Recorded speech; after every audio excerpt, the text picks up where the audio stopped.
Just 47 seconds ago, Senator Mark Warner did something in the Senate Intelligence Committee that changed the rules of the game for American intelligence oversight, probably for good. He took a folder marked with those unmistakable red stripes, set it right in front of the C-SPAN cameras, no subtlety at all, so everyone at home could see the NSA letterhead and seal, and started reading a document. This wasn't just any document either.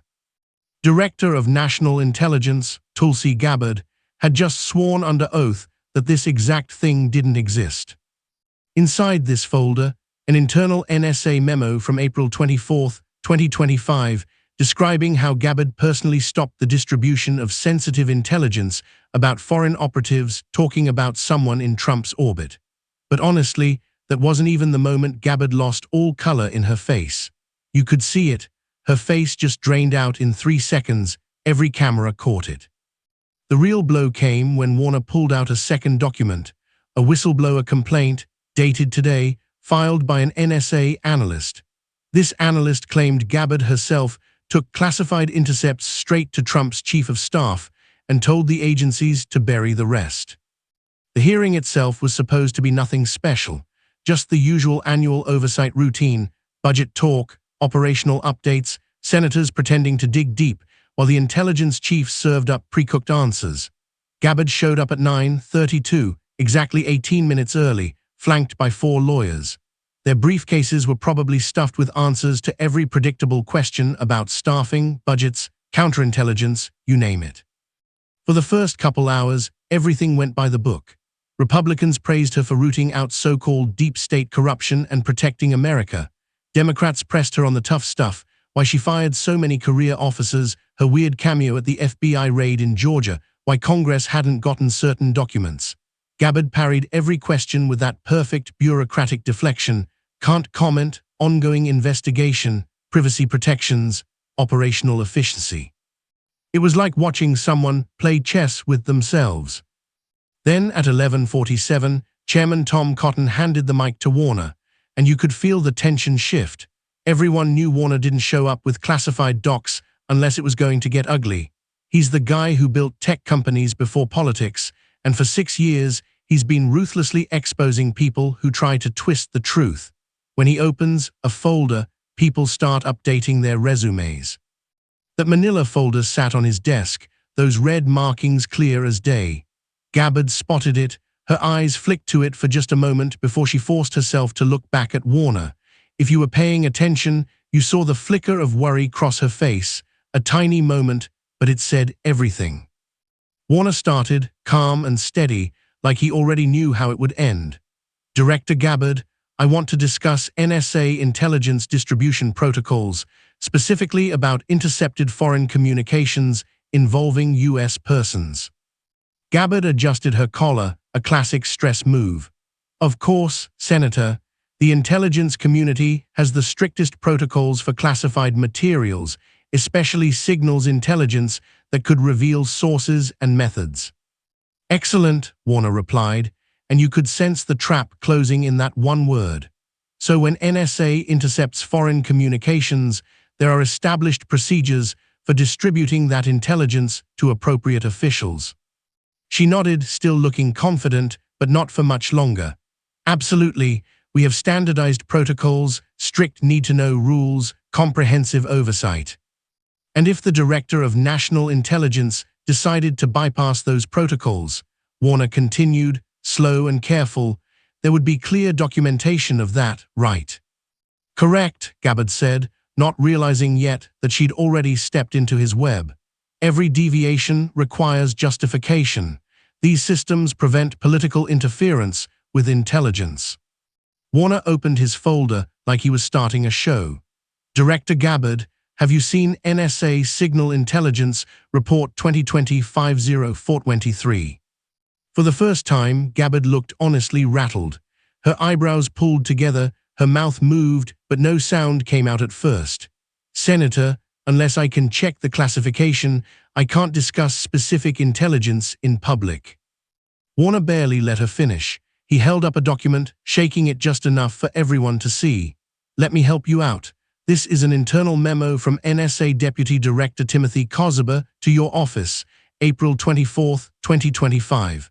The subject, irregular distribution request regarding SIGINT product 2020-50423. The whole room went dead silent. Warner started reading, his voice sharp. Director Gabbard, this memo documents an unusual request from your office about NSA Signal Intelligence Report 2020-50423. You wanted this report, which usually goes to 47 senior officials, sent only to you. This is unprecedented and has to be documented. The intelligence involves intercepted communication between two foreign nationals talking about a senior U.S. official. Our analysts flagged it for the usual distribution because it was relevant, but your office told us not to publish any report. All details were to go directly to you. This is a major break from protocol. Signed, Timothy Kosoba, end quote. The effect was immediate and brutal. Gabbard turned so pale that even the press up in the gallery could see it. Her hands started to shake, a little at first, then much more. One of her lawyers leaned in, whispering fast, but Gabbard just stared at Warner, shock and panic written all over her face. Warner kept going, his voice rising. Director Gabbard, do you want to explain why you stopped the normal distribution of classified intelligence about foreign communications mentioning a senior U.S. official? Gabbard opened her mouth, but no sound came out. She reached for her water, but her hand shook so much that water spilled across the table right in front of the cameras. Senator, she finally said, her voice almost unrecognizable, distribution decisions depend on operational security. I'd have to check the specifics in a classified setting. Warner didn't buy it for a second. You need to check. The memo says you personally intervened. Are you telling this committee you don't remember blocking NSA intelligence distribution? Gabbard shot a desperate look at her lawyers, both of whom looked like they were doing the math on their own careers. Senator, there are sometimes security reasons for changing protocol in sensitive situations. Warner pulled out another document. Here's your calendar for April 24, 2025. At 2:17 p.m., you had a private meeting with White House Chief of Staff Susie Wiles. It lasted 23 minutes. Purpose: sensitive intelligence briefing. That's 4 hours after the NSA asked for guidance on the report. You could feel the noose tightening. Gabbard didn't move, just sat there breathing hard, her hands locked together. Routine coordination with the White House happens all the time, she said, her voice flat. Sometimes we need classified discussions. Routine coordination, Warner echoed, ice in his voice. He reached for a third document. This is a witness statement from the NSA analyst who wrote the report. On April 23rd, I finished analyzing intercepted communications about a U.S. person. Normally, I'd distribute this to the right officials. But on April 24th, the DNI's office told me to send everything straight to Director Gabbard, no standard reports. When I asked why, I was told the DNI would handle it personally. In 12 years, I've never seen protocol thrown out at the director level like that. End quote. Gabbard seemed to shrink with every word. Warner wasn't done.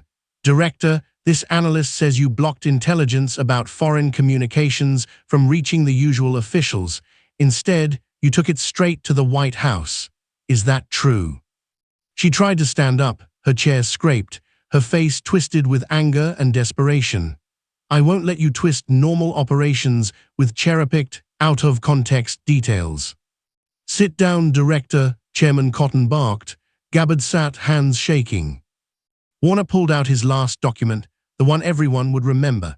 Director Gabbard, this comes from the whistleblower complaint you hid for 8 months. Quote, I saw the DNI receive classified intelligence about foreign communications involving a senior administration official. Instead of following protocol, the DNI skipped normal channels, met privately with White House staff, and told agencies to send information only through her office. This blocked career professionals from doing their jobs. I believe this is political interference with intelligence operations. End quote. The room exploded, but Warner's voice cut right through the noise.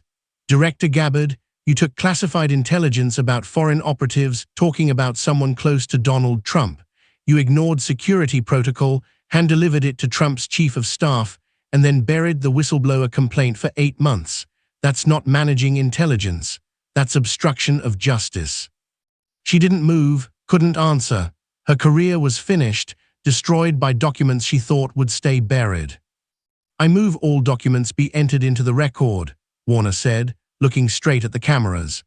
"I formally request a Department of Justice investigation into obstruction of justice, conspiracy to conceal classified intelligence, and violations of whistleblower protection laws."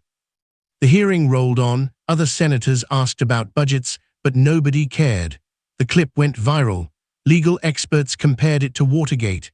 Within hours, security professionals called for her resignation. Republicans demanded answers. Somewhere in the White House, someone was sweating bullets. Subscribe now and hit the notification bell. This story isn't going away. Mark Warner didn't just uncover a cover-up. He brought receipts, timestamps, memos, everything.